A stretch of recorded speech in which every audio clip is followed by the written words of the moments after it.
Please be seated.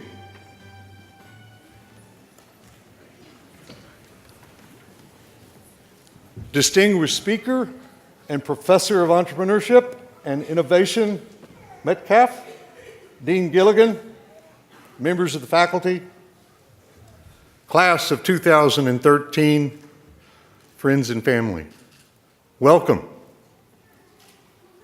We are here to honor and celebrate the class of 2013. Class, as you well know, many people contributed to your success, and we'd like to begin by acknowledging them. First, I would ask the spouses of the graduates to please stand.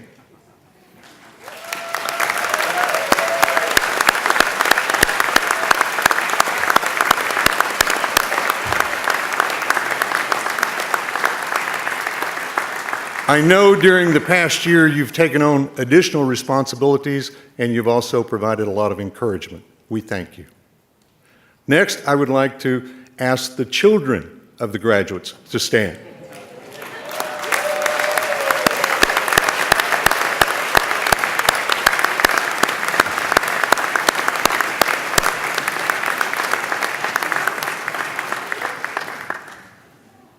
Know that the class owes you and your time is coming up. So feel free to remind them during the summer that it's your turn. And we'd also like to acknowledge the parents in the audience. Would you please stand?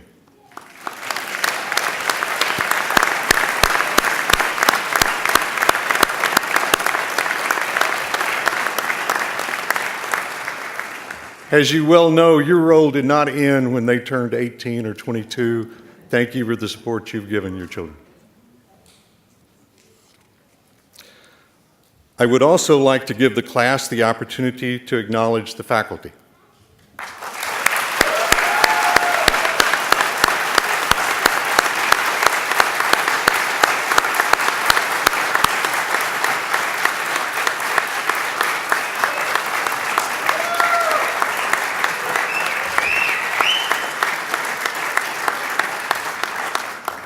And finally, the MSTC staff, who's scattered around the room.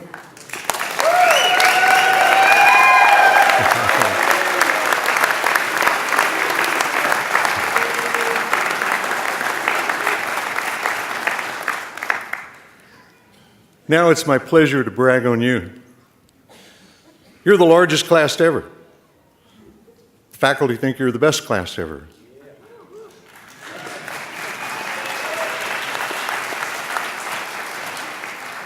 You certainly have raised the hurdle for the class of 2014.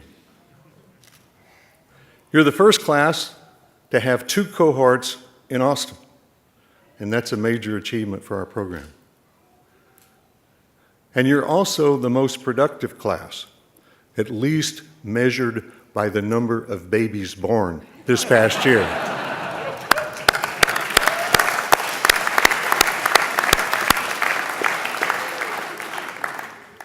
I think it's worthwhile looking at the rankings of our program. Ed Universal first listed us among the top 100 entrepreneurship programs in the world. We ranked 9th in the world, and that had us 5th in the United States. They weren't quite sure whether MSTC qualified for entrepreneurship, so their next ranking, they moved us into engineering management, which seems at first kind of a funny place, but they didn't have anything in technology management or technology commercialization, so they put us in that category, and there we ranked 5th in North America. The Texas Constitution, some 125 years ago, mandated that the people of Texas should have a university of the first class. And we do. In fact, we have 2. To me, that implies also that we deserve to have an entrepreneurship program of the first class. Let's see how you have done and measured up to that standard. For me, it means an entrepreneurship program of the first class should generate new ventures, and it should do well in new venture competitions. Let's start back to the end of Rob's class last December, in which all of you competed in a competition, and this competition was won by what is now called Alifair Biosciences. John, where are you? There you are. Good.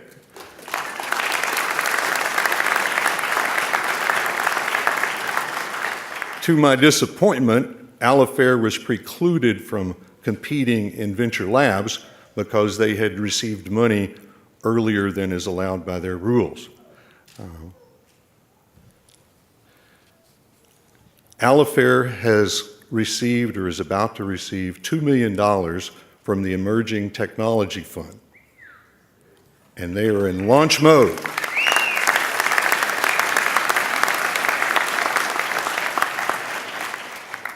The next competition that comes to mind is Texas Venture Labs, which was held in February.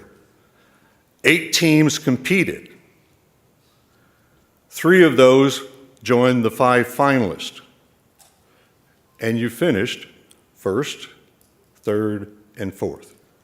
This is the best record we've ever had in Venture Labs.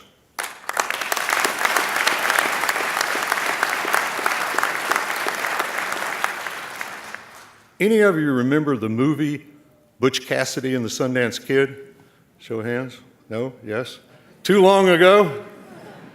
One of my favorite lines out of that movie was Butch and Sundance were talking as they were trying to escape the posse, and one turned to the other and said, "Who are these guys?" That's the reaction of the judges, of the people in the audience, and the MBA teams that competed with you in Venture Labs. Who are these MSTC guys? You impressed by having a solid technology, by having an outstanding presentation, and by the thoroughness of your analysis. Then we had 2 teams go to the Global Venture Labs. And I know the class knows, but people in the audience may not know.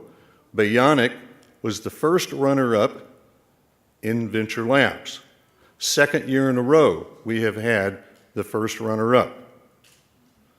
Seismos won the clean energy competition, and they have won other energy competitions at Rice and at Berkeley.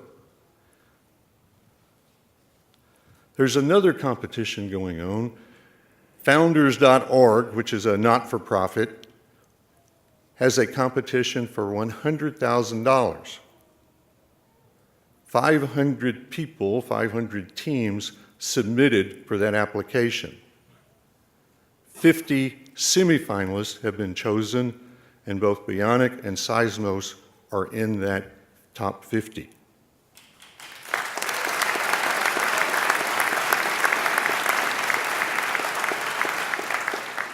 Only MIT and Berkeley have more teams in the top 50 than the University of Texas. There is one other competition IBM is running. It's called the IBM Global Entrepreneurial Pitch Competition. Bionic won the regional and will be going to the global finals in Palo Alto.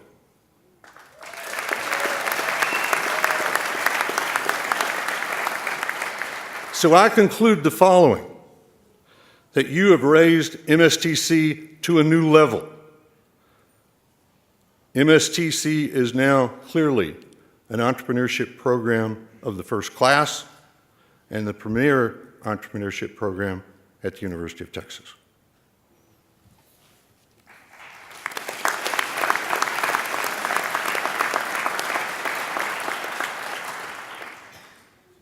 These achievements would not have been possible without the strong support we have had for the last 3 years from Dean Gilligan. In fact, we wouldn't even be here if it were not for Dean Gilligan. So join me in appreciating Dean Gilligan.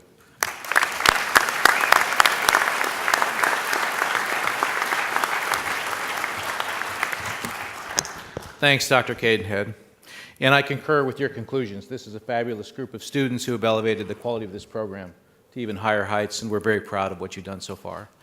I do want to add my congratulations to those that Dr. Cadenhead gave you.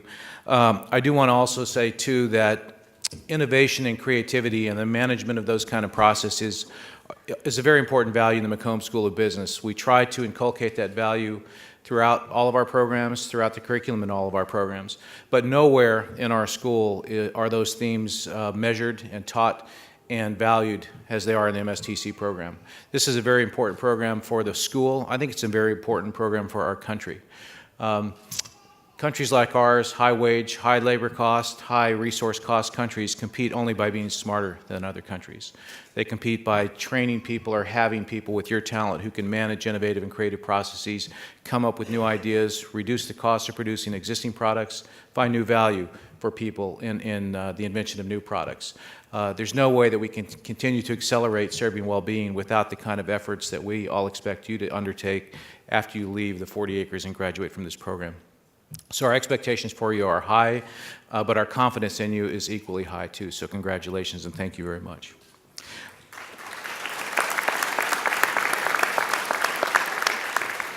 My chief duty today is to introduce our commencement speaker, Dr. Bob Metcalfe. Bob is a professor of innovation and the Murchison Fellow of Free Enterprise in the Cockrell School of Engineering at the University of Texas at Austin. Bob was an internet pioneer, inventing the Ethernet at the Xerox Palo Alto Research Center in 1973. Today, over 1 billion new wired and wireless Ethernet ports are shipped annually. While an entrepreneur executive in 1979 through 90, Bob grew 3Com Corporation, the billion-dollar networking company. 3Com went public in 1984 and did $5.7 billion in sales during 1999 and joined HP in 2010. During the 1990s, Bob was publisher of IDG InfoWorld, where for 8 years he wrote an internet column read weekly by over 500,000 information technologists. His books include Packet Communication and Internet Collapses. Bob was a general partner of Polaris Venture Partners from 2001 to 2010 and continues as an emeritus partner of the Massachusetts-based venture capital firm. Bob earned 2 bachelor's degrees in electrical engineering and industrial management from the Massachusetts Institute of Technology. He earned a master's degree in applied mathematics and a Ph.D. in computer science from Harvard. He served as consulting associate professor of electrical engineering at Stanford from 1975 to 1983, visiting fellow at Cambridge University from 1991 to 1992, and is a life trustee of MIT. Bob is a member of the National Academy of Engineering, American Academy of Arts and Sciences, and International Engineering Consortium. He received the Hopper Award from the Association for Computing Machinery, the Bell Medal from the Institute of Electrical and Electronics Engineers, Public Understanding of Science Award from the Exploratorium, and the IEEE Medal of Honor. In 2005, Bob received the National Medal of Technology for Leadership in the invention, standardization, and commercialization of the Ethernet. He entered the National Inventors Hall of Fame in 2007 and the Computer History Museum, and he's a Computer History Museum Hall of Fellows in 2008. Please join me in welcoming Bob Metcalfe.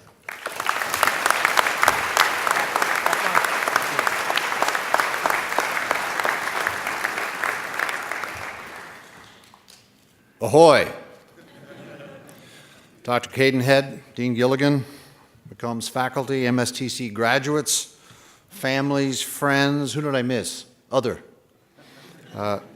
From our Texas family here at Austin, hook 'em horns, and from my old Viking family who plied the waters of the North Atlantic for 1,000 years, let me repeat, ahoy. It's a great honor and pleasure to be here in celebrating the Masters of Science and Technology Commercialization, also known as the MSTC. And I'd like you all now to, in their honor, to join me in shouting ahoy on the count of 3.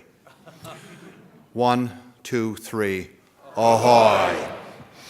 Now, to make a long story short, I hope your mother is here, and if not physically, in spirit, because my entire talk is finally going to be to agree with her. Agree with her that you are the most important person in the whole world. And building on that thought, I'd like to now race to this question. Are the people who found companies, who make inventions, who innovate, who commercialize technology, and I call all of y'all founderati, are founderati born or are they made? A recurring question. But before getting to that question, let me first lay down some basics. What are our goals? And the goals I'd like to lay down are freedom and prosperity. Those are the tippy top goals. And it's been proven over a very long time that freedom and prosperity are a virtuous cycle. Freedom breeds prosperity, prosperity breeds freedom. But what is the gear? What is the engine that links freedom and prosperity in this virtuous cycle? And I claim it's innovation, in particular technology innovation, the kind that you all have been studying. Now, I know that technology has its downsides, and there are Luddites. And those technology downsides need mitigation, and the Luddites need rebuttal. But I don't think any of you are Luddites. Are there any Luddites here? Luddites are people who are negative on technology. I think what's really true is that alternatives to technological innovation make very good movies, but they make very bad reality. So now, luckily for us in the United States of America, and particularly in the state of Texas, we have what's called the free enterprise system. This is the time-tested system for revving up the cycle of freedom and prosperity. And that's one of the reasons I'm proud to be the Murchison Fellow at Free Enterprise here at UT. And so what I think of is what I do, and I think what your fine faculty here does is to help teach what is known about how to operate the machinery of free enterprise. That is, how to push the buttons and turn the knobs to get free enterprise to fulfill its promise. Now, I'm sad to say that free enterprise system is under attack in the United States by people who prefer government. But thank goodness you're here to the rescue. So you all are going to join the effort to use technological innovation rather than government to bring us freedom and prosperity. Governments really have no clue about the power of what I call freedom of choice among competing alternatives. And I have an acronym for that, FOCACA. Freedom of choice among competing alternatives, which I view as the key to progress. So to grow government, or the GDP, or create more jobs, or get reelected, what politicians want to do, and I'm really using a really deep mixed metaphor here. Have any of you read Aesop's fables? And there's this famous one about the killing of the goose that laid the golden egg. What politicians tend to do, in my view, is they milk the geese that lay the golden eggs. And having myself raised geese, I can tell you a good way to kill a goose is to try to milk it. Of course, on the other hand, two of my favorite institutions have problems.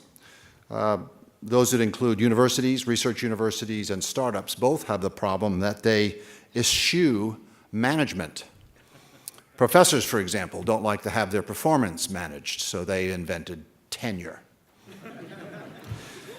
Startups, on the other hand, think that they can succeed by being lean and hiring their friends, and hacking to all hours, and eating ramen noodles, and not wearing suits, and that's all it takes to scale technological enterprise. All the effective institutions that I've ever seen in my long life, which is now about half over, I figure. Well, I'm having my midlife crisis, so that means all of these effective institutions started with good governance, which led, as night today, with good management. And so good management is the missing thing too often in startups. And I say that not just because I have a degree, a bachelor's degree in industrial management. I'm not here today because I had to be, and I'm not here today because I was paid to be. Am I getting an honorarium? No, I don't think so. I'm here because I've seen that good management makes all the difference in technological innovation, and I'm here to lend my weight to the celebration of that value.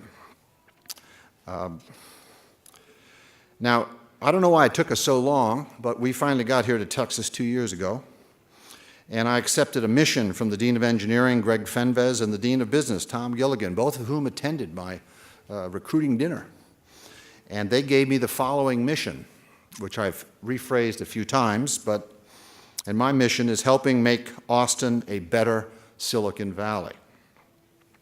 And by the way, by Austin, I mean to include not only our fair city here, but all of its nearby suburbs.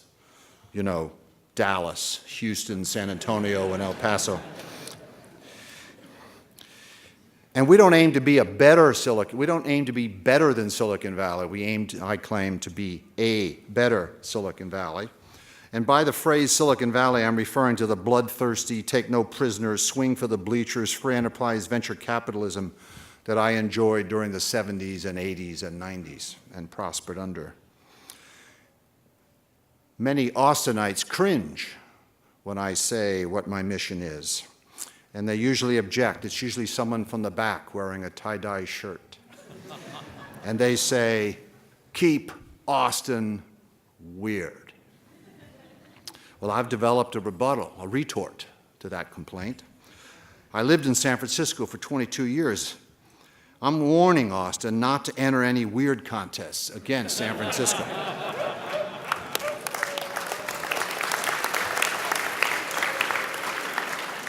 Which is to say, you can be world-class innovators and be pretty weird. Another challenge to this Professor of Innovation mission comes from those who wisely ask, can creativity, invention, innovation, entrepreneurship be taught? Are founders born or made? And this is a frequent question. And outside of Austin, that question is usually answered with famous names, including Jobs of Apple, Gates of Microsoft, and Zuckerberg of Facebook. Here in Austin, we answer that question with proud reference to John Mackey, founder of Whole Foods Market, right down here on 6th and Lamar, billion-dollar company, just had a fantastic quarter. Or Michael Dell, founder of Dell, with his billion-dollar world headquarters just up across Austin's northern border. Mackey and Dell both attended the University of Texas at Austin and then dropped out before we could teach them much of anything. It's hard to imagine that the universities attended briefly by Jobs, Gates, Mackey, Dell, and Zuckerberg did anything more than admit them. So this small data set kind of swings in favor of saying that the founderati are born, they're not taught. This question, nature versus nurture, can be asked also about great scientists like Albert Einstein and great artists like Pablo Picasso and great musicians like Mick Jagger. Einstein studied math and physics at ETH Zurich. Picasso studied art in 3 fine art schools, finally in Barcelona. And Mick Jagger, while founding the Rolling Stones, was a business student at the London School of Economics, where he probably learned to dance using the case method. And the founders of Intel and Amazon and Google, they weren't college dropouts either. And Elon Musk, who's about the coolest innovator around these days, he got a business degree from Wharton, undergraduate, and a physics degree from UPenn, undergraduate, and started toward his Ph.D. at Stanford before getting his start as an entrepreneur. Wait a minute. I attended university at school and university 23 years, graduating, not dropping out, graduating from MIT and Harvard. And then I worked in corporate research and hung around Stanford for 8 years before my 4th startup finally was successful. I think innovators, inventors, entrepreneurs are not born, they are made. Now, if you want to know the skill I was taught that most contributed to my success as a commercializer of technology, that skill that made all the difference for me, I was taught how to sell. Now, my parents never went to college, a technician and a secretary, and they had no idea about the differences between sales and marketing. But they got me started selling Reader's Digest subscriptions, and then I became rush chairman of my fraternity, and then I took a class at Xerox. It was called Xerox Selling Skills, and I attended it with 35 blonde saleswomen. And then in 1982, a Ph.D. engineer, I suddenly became vice president of sales and marketing of my internet startup. By the way, I couldn't get the URL for my company, 3.com or 3com. Why couldn't I get the URL for my company? Of course, the web hadn't been invented yet. It was 15 years away. In any case, without a URL, I managed to grow sales to $1 million a month before finally it got too complicated for this engineer. We had to get an actual professional salesperson to join the company. By the way, as you heard, 3Com eventually did $3.5 billion in sales and became part of HP. So I was not 19 or 18 or 17, but 33 years old when I founded my company. And the average successful entrepreneur is closer to 40. So I'm telling you, Jobs, Gates, Mackey, Dell, and Zuckerberg are exceptions. They are not the rule. But there's another angle of attack, too. They may not even be the exceptions that you think. So I met recently at UT a young man who was interviewing me, actually, a man named Alex Judd, and it turned out while I was interviewing him that he was the drum major of the Longhorn Band. You know that fancy guy who struts out on the field? So we talked about football, and I pointed out to him what he obviously knew, that we had 100 football players, at least a dozen of which were more than 300 pounds. And Alex bragged, on the other hand, that the Longhorn Band had 400 members. And this reminded me that Silicon Valley has a lot of people starting companies, but it has many more prospering people who are part of the innovation infrastructure around all those companies. So maybe it's an oversimplification to think that Jobs, Gates, Mackey, Dell, and Zuckerberg were born to build Apple, Microsoft, Dell, and Facebook all by themselves. Maybe what they did was to nucleate teams of founderati who did finish college and who learned in the real world a thing or two about commercializing technology. My friend Steve Jobs was not the only founder of Apple. Perhaps you've heard of the other two, Steve Wozniak and poor Ron Wayne. Ron Wayne was later replaced within 6 months by Mike Markkula, who was by then a millionaire and a famous Intel executive. A few months later, they got Michael Scott to be CEO. He came from National Semiconductor, and he brought with him an army of what Silicon Valley calls adult supervision. Most of those had PhDs and MBAs, and they were all schooled in Silicon Valley's system for scaling technological commercialization. Steve Jobs became the CEO of Apple 21 years after he founded the company. That is, that company was not led by Steve Jobs in the beginning. It took him 21 years, by which time he had become adult supervision. He had learned how to grow a company using the Silicon Valley model. Which brings me back to Longhorn football. I think it should be a strategy of UT Austin to have our founderati, y'all, to be as supported and as celebrated as our football players. Our startups should be like football teams, I think. That's one of the reasons I'm branding our activities in startups at UT. We call ourselves the Longhorn Startups, because we want to be like our excellent football teams. And many of the people who make our football teams successful never get on the field, except maybe at halftime. And not everyone on a football team is the quarterback, nor are all the CEOs of startups. By the way, what I like about this analogy between football teams and startups is that then I can strive to be Mac Brown of the UT startup scene, and just like Mac Brown, maybe I can make $5 million a year. And you know, in technology commercialization, a record of 9-4 will get you to the Super Bowl. So in closing, when you're a hammer, everything looks like a nail. And my field is networking, so in technology commercialization, it's networking that I sell. Startups, my favorite commercializers of innovative technology, prosper with their networks, networks of scientists and engineers, networks of customers, of managers, of suppliers, of investors, of strategic partners, networks of early adopters. So this reminds me of the most exquisite innovation network of all, which I have seen in the Sistine Chapel. Have you all seen that painting? It's called The Creation of Adam, and it's on the ceiling. And when I look at it, what I see is Adam on the left, surrounded by all these technologies on the left. And then there's God on the right, and he's surrounded by all of these needs. And then there's this searching and pivoting process that goes on between the needs and the technologies, and the story culminates as the two hands, the hand of God and the hand of Adam, meet, and finally the connection is made between the need and the knowledge. Their fingers, I wrote this down, their fingers finally finding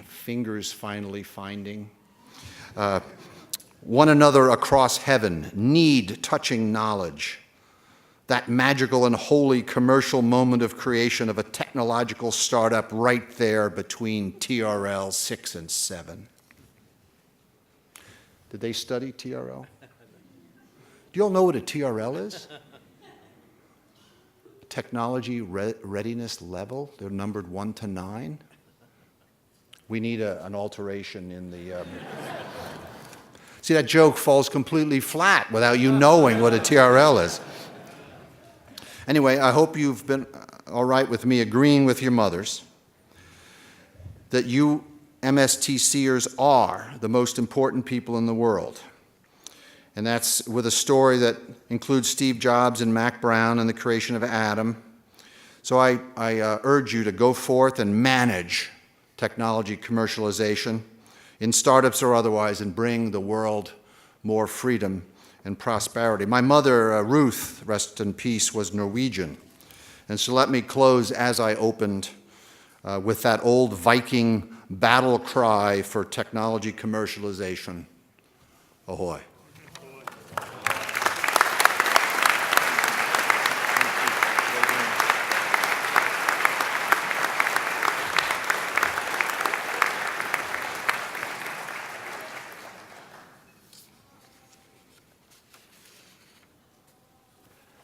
Now it's time for you to get a certificate. Amanda?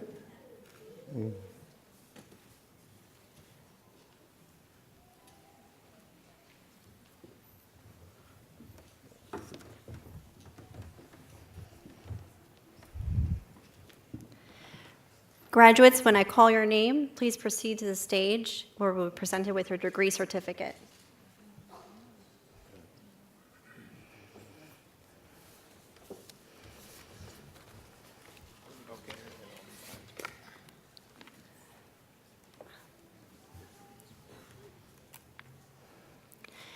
Pano Adamopoulos.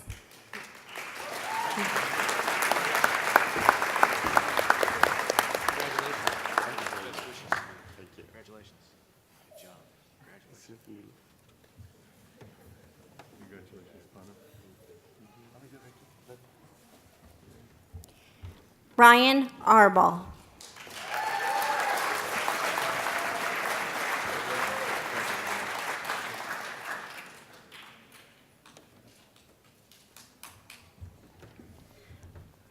Marcelo Azagra.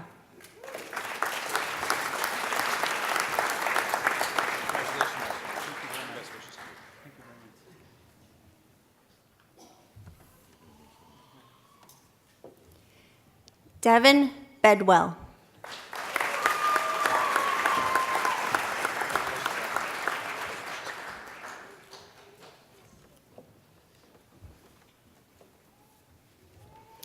Steve Byer.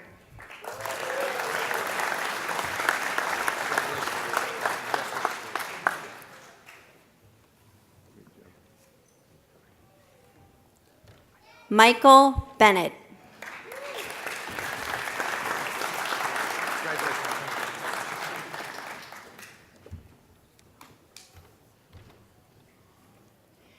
Kevin Michael Brophy.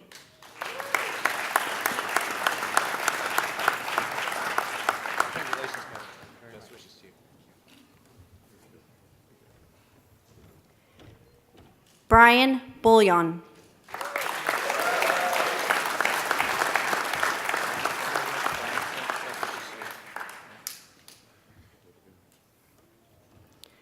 Paul McDonald Brown, Jr.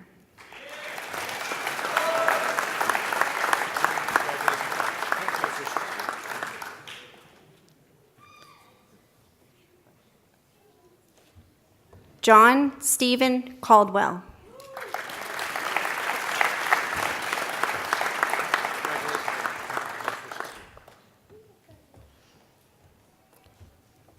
Jeffrey Cardenas.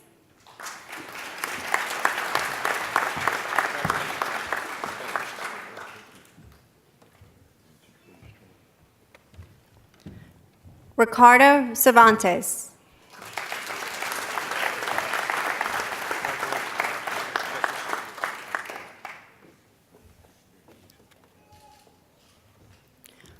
Ho Wan Chan.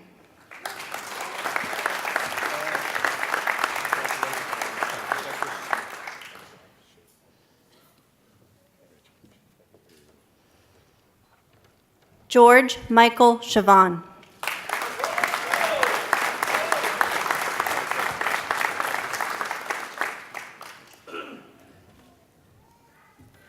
Yu Xuan Chen.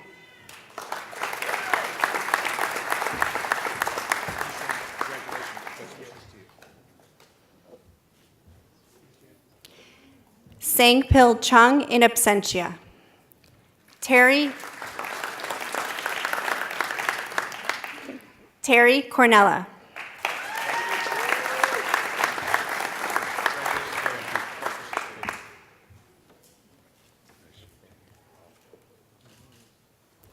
Saeed Dalaga in absentia.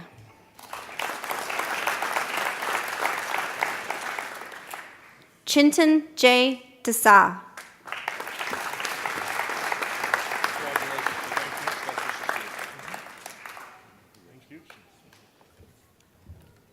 Jinsub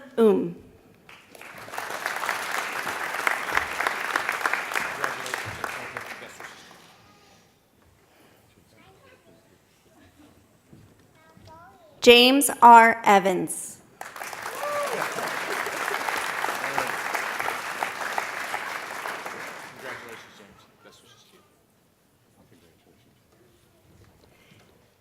James Fitzpatrick.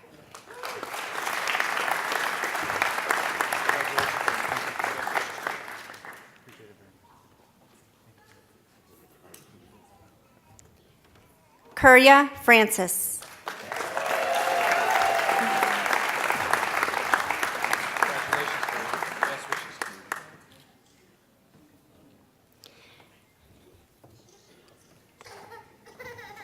Deepika Gajaria.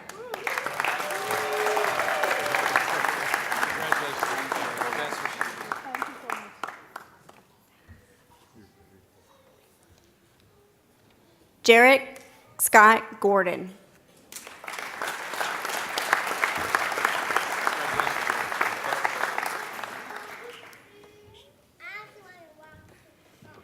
Brian Heath.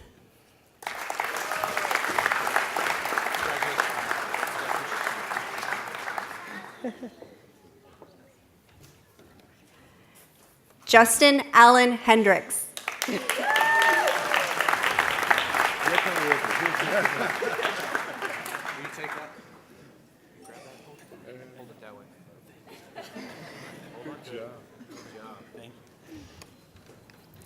Vanessa Henry.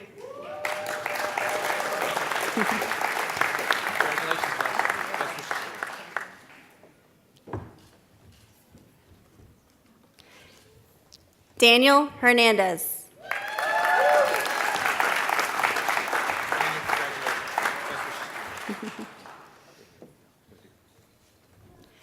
Omar Hernandez.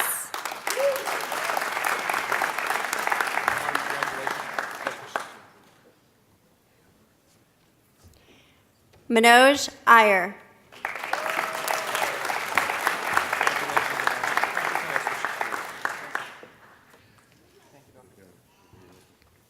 Donald Jefferson.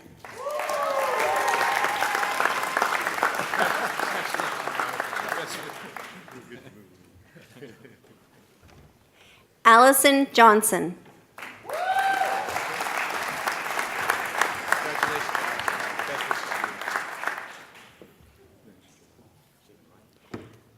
Jordash Johnson.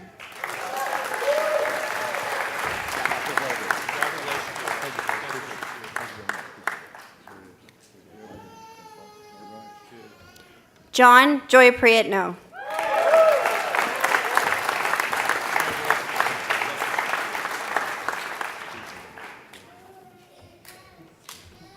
Dan Kleinbaum.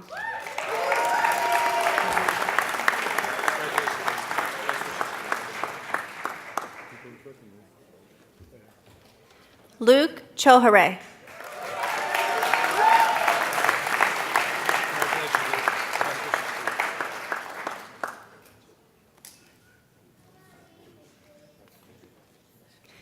David John LeCount.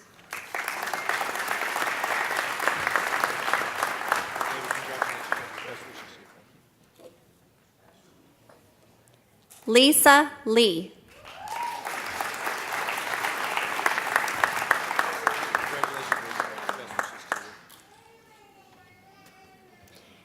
Jonathan Liu.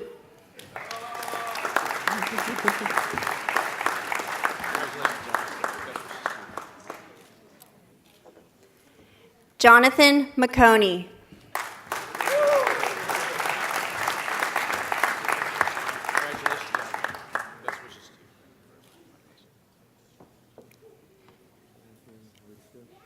Enrique Macias.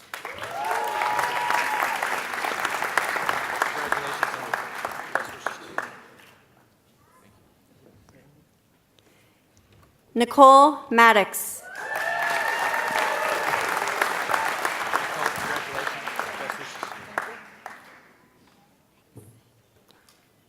Sahar Majlesi.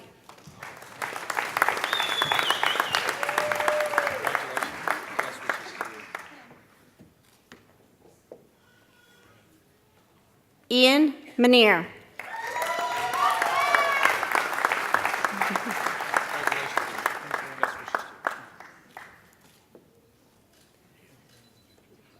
Catherine Marshall.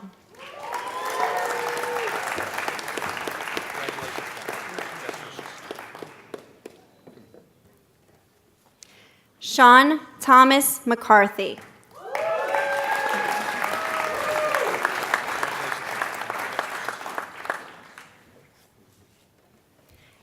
Ivan Mihalov.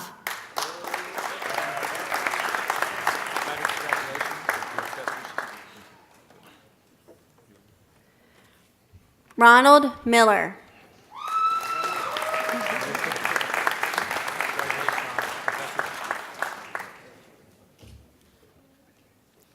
Mark Barrera Molinar.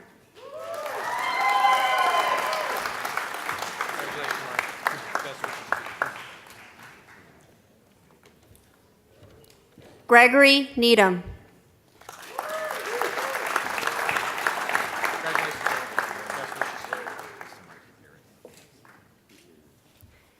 Van Wynn.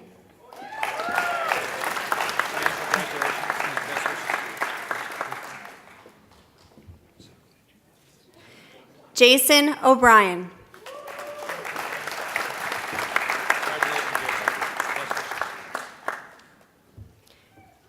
Tanya Panosecos in absentia.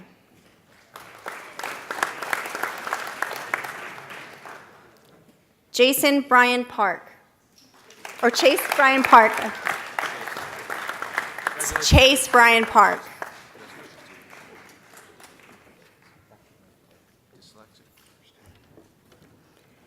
Greg Parnell.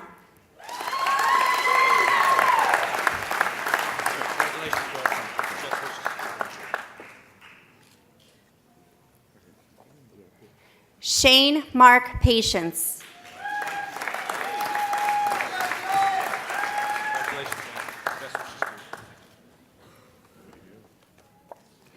Wayne C. Peck.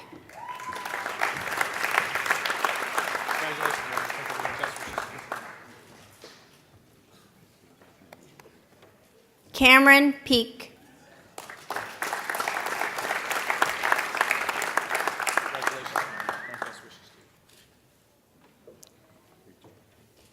Matthew William Podlaski.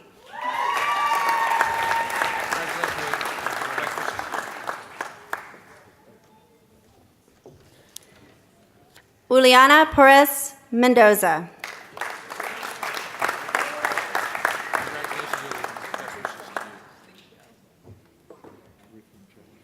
Jason Paul Wood Rowe.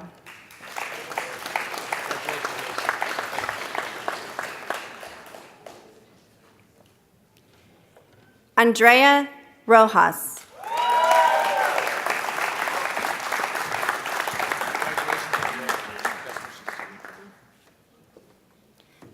Aldo Salandra.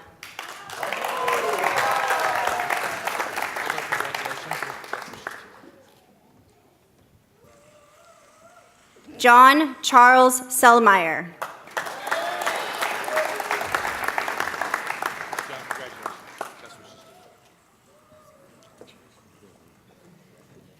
Stephen Slusher in absentia.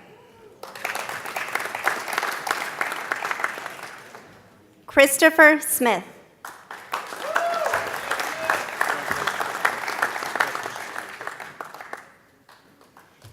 Amy Sorensen.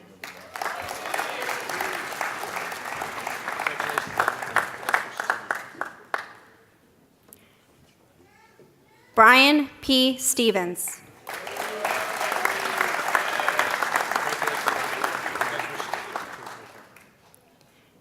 Daniel Serwitt.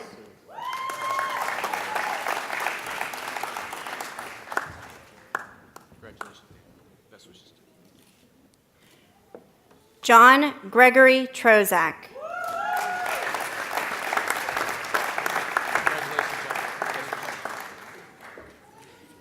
Stuart Van Dusen.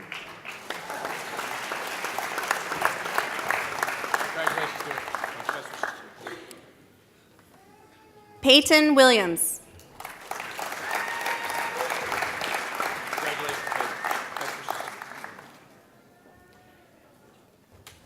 Elgin Wong.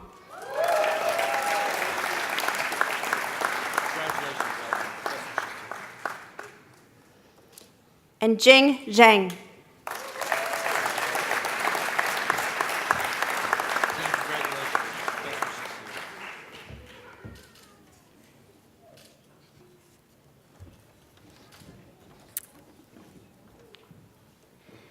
Ladies and gentlemen, I present to you the 2013 Master's Degree Graduates in Technology Commercialization.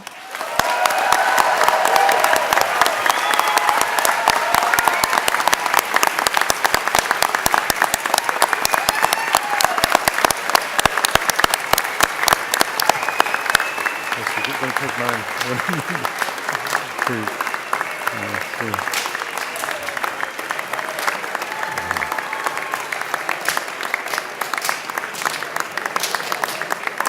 Leave that up there. That's right,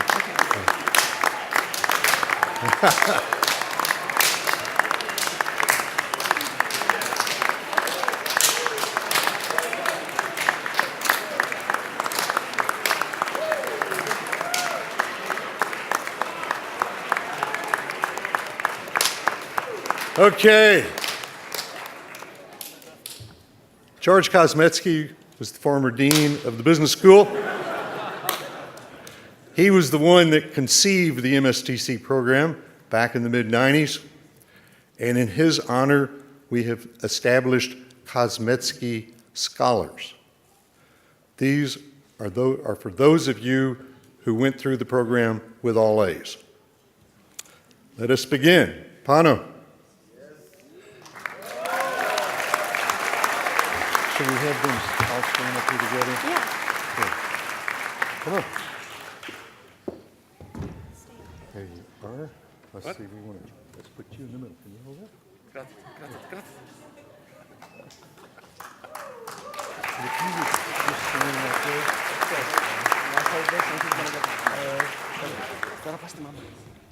Devin Bedwell.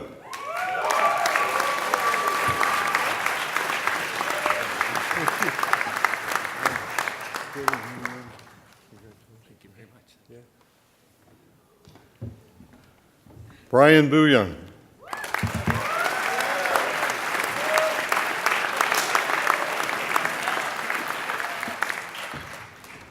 Thank you, sir. Appreciate it. Terry Carnella.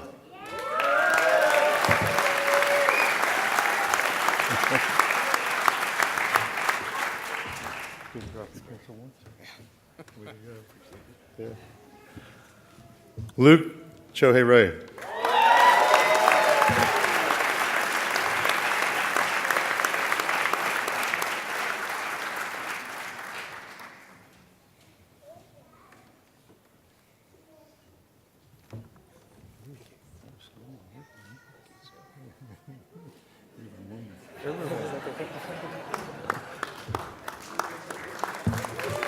Allison Johnson.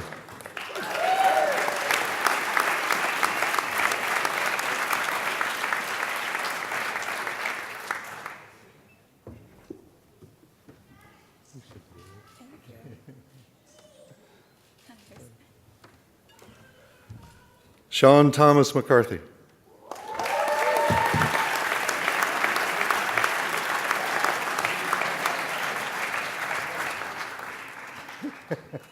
The fireworks are still here. Way to go. Thank you. Chase Silmar.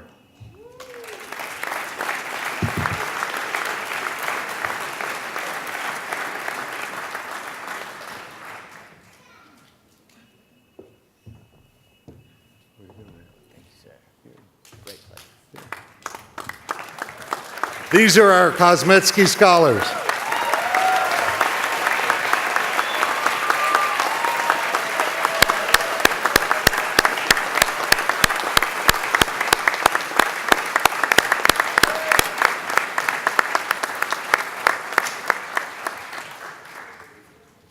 Please be seated.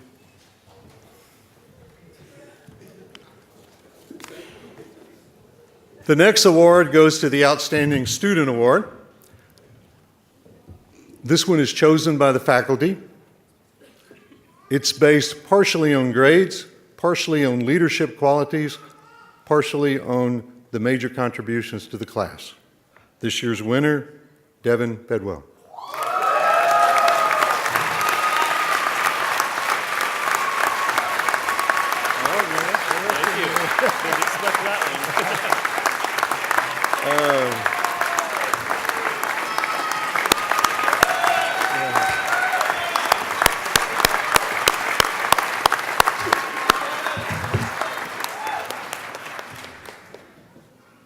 The next award goes to someone you chose, your outstanding classmate. No faculty input on this one. You were the sole determinant. John Joel Reinito.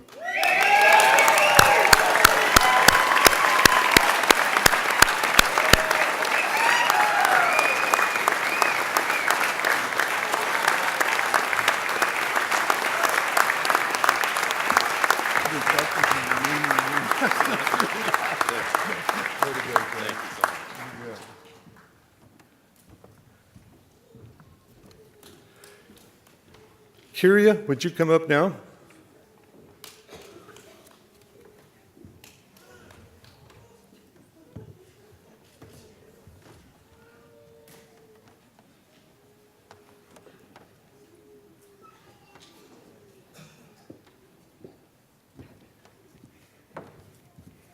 Good afternoon, everyone.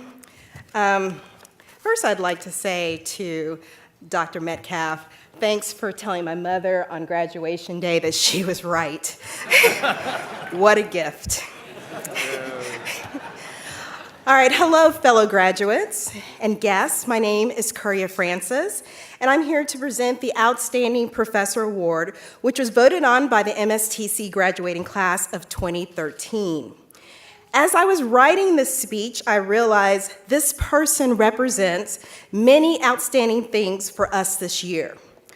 One, beyond the person who's the recipient, is our families and our friends for taking care of us and for listening to our presentations, to our marketing plans, to our business plans, to the fact that sometimes we didn't have a plan, about a technology that either you wanted to buy or you couldn't wait to get to Google to find out exactly what it was. Another is our wonderful director, Dr. Gary Cadenhead. Thank you. And the MSTC staff, Amanda, Vanessa, Daisy, and Justin, for giving us advice about a program that we initially thought was an academic one, but we quickly realized it was an emotional one. So thank you for that. And finally, to the outstanding professor, who represents all of our professors, who shared their passion and knowledge about their topic, which we will draw on today and for decades to come. But I just wanted to kind of talk a little bit about some of the questions that these professors had given us throughout that only these people here in the first 6 rows can answer. And I may not be able to turn around after this part is done, so I might have to make a quick exit. First one is, how do you read an income statement upside down on a projector? What is the financial analysis behind pickle salt? Explain this equation. A UT grad program plus 1 Aggie times 1,000 technologies equals your first quick look. I'm not sure, but I don't understand what the color purple has to do with global commercialization, but if you guys were making a decision, what tree would you be? And what in the world do I have to do in order to get a Jolly Rancher around here? And if you're late to class,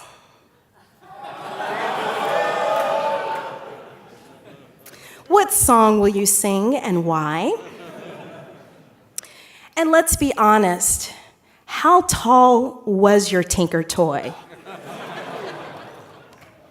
Quick, tell me the best place to sit in a business meeting. What is the fastest way to get out of a Shanghai airport? Okay. And please describe a chotakul and where in the world would you put it? And why this means... Do you have any more questions? And yes, I do. Because the reason why I'm here today is because one person asked us a question, what did I learn? One professor requested us to ask that question of ourselves at the start of every class. The rule was that we had to provide key takeaways from the previous class to make sure we read and understood the information in order to use it as a building block for that class. At first, the problem was that we all had the same key takeaways, so it was a very short session. But after a session or two, we realized that we had to think a little harder and we had to dig a little deeper to get the most out of the material and eventually this program. I realize now it's not just a class lesson, but a life lesson, which is you truly cannot understand your next phase in life or business until you stop, reflect about the past, and use that as a building block. Even though this professor has worked 14 years in marketing, working at Procter & Gamble, and then went on to receive their MBA from the Thunderbird School of Global Management, which is the Harvard of business schools, and then went on to top it off, of course, to get their Ph.D. from the University of Texas. I'm just saying that. This person never made the graduates feel intimidated about sharing their professional, academic, and personal experiences, which created an environment where we learned from this person and this person learned from us. And that is why I ask you to join me in congratulating the recipient of the MSTC 2013 Outstanding Professor Award, Dr. Kate Mackey.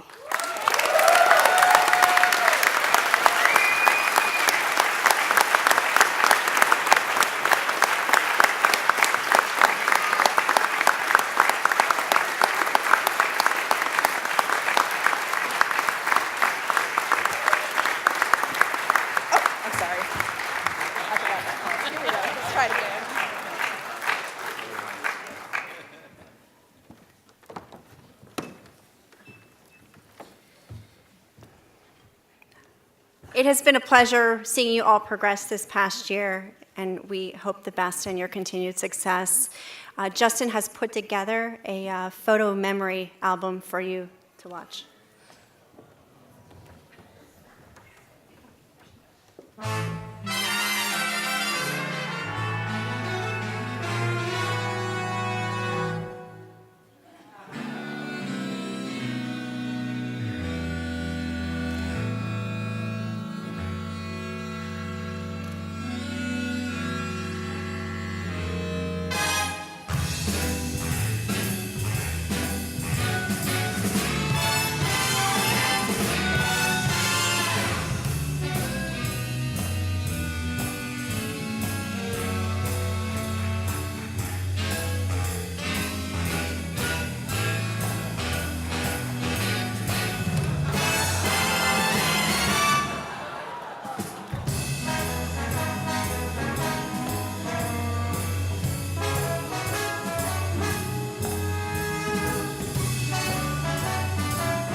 The next thing we're going to do is sing The Eyes of Texas. Donald Jefferson is going to come up and lead us in that. Once we finished, would everyone let the graduates out first, because they're going to take some photographs, and then we'll go out this door. Donald. Programs, page 1. Are you really going to put me on the mic? No, we're not doing mics.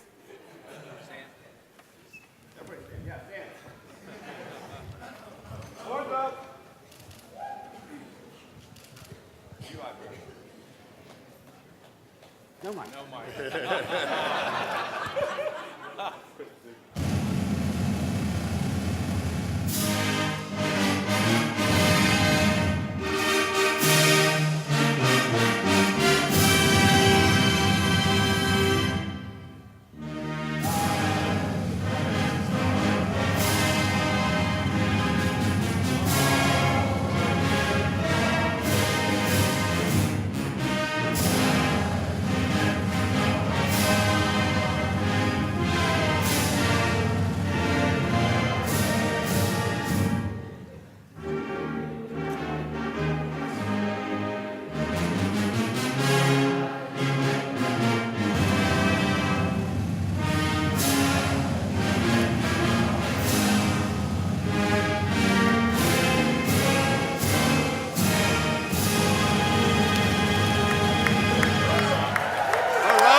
Okay, graduates, please exit this way now.